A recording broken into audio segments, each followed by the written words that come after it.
there's a tornado coming, and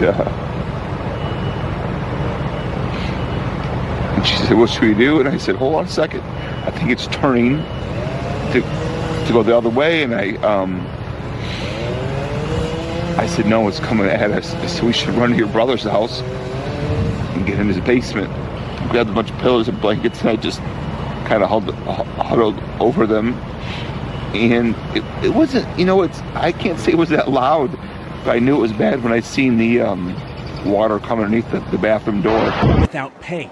And now some are looking for a second job or another way to put food on the table. We're ready for this to be over. Transportation Security Officer Robert Castaneda spoke to me before starting his shift at Sky Harbor. The partial government shutdown is impacting the Department of Homeland Security, which oversees the TSA. And while members of Congress argue about a deal, officers like Castaneda aren't getting paid for the hours they've worked since the shutdown began 12 days ago. There are many families that rely on their paycheck. Many of our officers work paycheck to paycheck. Castaneda and the other officers are labeled essential, so they're required to report to work. But this comes on the heels of the historic government shutdown that lasted over 40 days last fall. Castaneda says people need to know that money didn't come right away. It took 2 pay periods to get caught up, and then there were still many officers nationwide who did not receive all of their back pay up until January. Castaneda says he's beginning to look elsewhere, potentially leaving a job he truly loves. I myself have been on an interview with the city of Phoenix recently,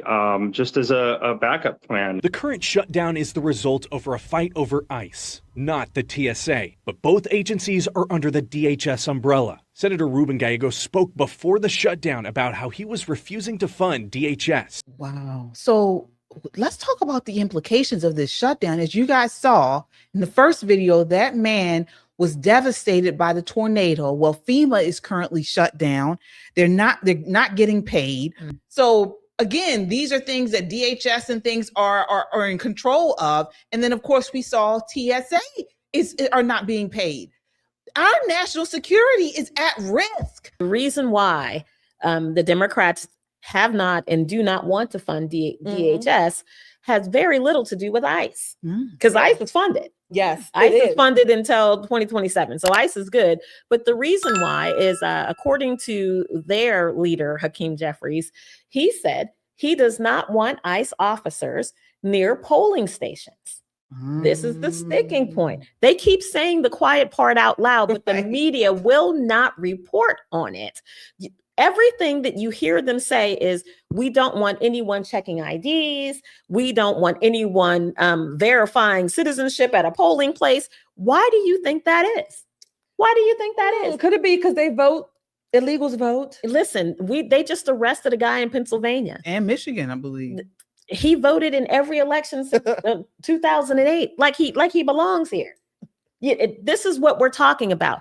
And their leader said, and he meant it, until ICE is banned from going anywhere near a polling place, DHS won't be funded. Wow. So this is what I say, again, going back to having stronger leadership in the House, there should have not been a funding bill that didn't fund everything, even if it meant another shutdown. Because you know what a shutdown does? It holds their check just like it holds everybody else's check. Sometimes you got to play a little hardball. And then you come to the American people and say, we're trying to get this straightened out.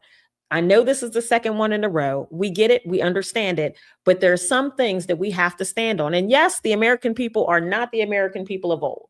We have grown wimpy. We have grown very comfortable, fat, lazy, tired, all of that. Because just a little bit of a rise in the gas price, people crying in the streets like it's going to kill them. It's a short-term thing for a long-term goal, folks. This is what we have to do as a nation. The only way we're going to right this ship is everybody's going to hurt somewhere. It's a Band-Aid moment. You snatch it off. It hurts like hell for about 30 seconds, and then healing begins. This is the way we get our country back. You don't like it? Go find Joe Biden sitting on the beach in Delaware and slap his ice cream out of his hand. That's what you do. You go and tell Joe Biden that he made a mess of things. He really did. So we have to do something to take our country back. And that means every American is going to have to sacrifice at some point. At some point, Donald Trump is going to have to take to a camera just like this and say, listen here, this is a Band-Aid moment. Everybody's going to hurt a little bit, but we're all going to be better on the other side. That is absolute truth. And I think he has enough power or charm to get that across. Now, not everybody's going to like it, but it is what it is. Yeah, folks. See, this is what we call infrastructure, right? Infrastructure, and why we pay taxes supposedly for infrastructure. First of all, the money should have already been allocated. It should have been allocated. But since we can't get our Congress to pass a bill or a budget, they keep doing these continuing resolutions that apparently they don't continue because they stop. That's number one. Number two, I'm at the point now, as much as I want our government roles to shrink, I am also fair. If you work, you get the pay. You deserve, you're supposed to get paid for what you work. That's just straight out to me. Well, regardless of the job, the party, doesn't matter. You do the work, you should have a paycheck. That's number one. Number two, we need to have an index bill. But anytime a government employee or anybody that has to shut down and they have to work, if they don't get paid, neither does Congress. There you go. That's what we need to do. Right off the bat, they should not get paid at all either. All of this back pay stuff, well, you got bills to pay, people to feed. And then they say it takes a long time. It takes a long time. Yeah, not to mention the taxes that are involved, all kinds of foolishness. This is ridiculous.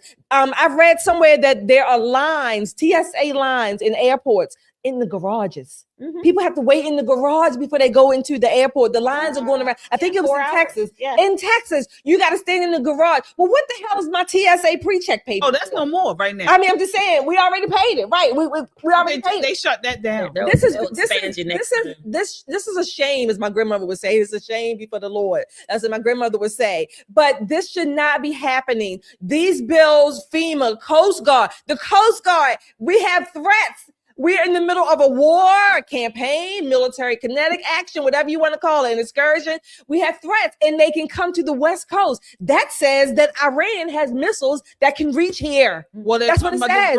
These drones, missiles, whatever. They can put anything in the drones. It says that it can reach United States soil, the 48 continental United States, and the Pacific Ocean. That's on the West Coast. So that means that their drones can go any direction: east, north, south, and west. This is ridiculous. Our Congress, again, if these people are not getting paid, if our borders are not protected, our Coast Guardsmen are not being paid, we can't get FEMA to where they need to go. This is what FEMA is for. I mean, all year long, what the hell do? You sit there and then, of course, you train. But when a tornado or hurricane, you're supposed to go there. They can't do that now, but we're paying for this. I bet you one thing, though, we have to pay our taxes on April 15th. Thank you all for your super chats there and Pop and Land. Keep chatting. Keep your super chats coming as well. Like, share, and subscribe. Don't forget, go to www.metroconservativemedia.com. One-stop shopping. Oh, and I forgot to mention, we have a Discord channel. Go there and you can comment. Nicole comments, KJ comments. I got to admit, I have been derelict in commenting, but I'll probably pop in soon enough. But thank you all for your support. Yes, and I know we get a lot of new viewers who have joined the Pop family. We appreciate each and every one of you all. Come on in. We are a movement, folks. Again, as we always say, we are God-fearing, truth-seeking, America-loving people that value freedom. If that's you, you are in the right place. We are here every Monday, Wednesday, and Friday night. Monday and Fridays, we're on at 9 p.m. Wednesdays, like today, we start at 8 p.m. So definitely join us, subscribe, share this broadcast. We want to grow the movement.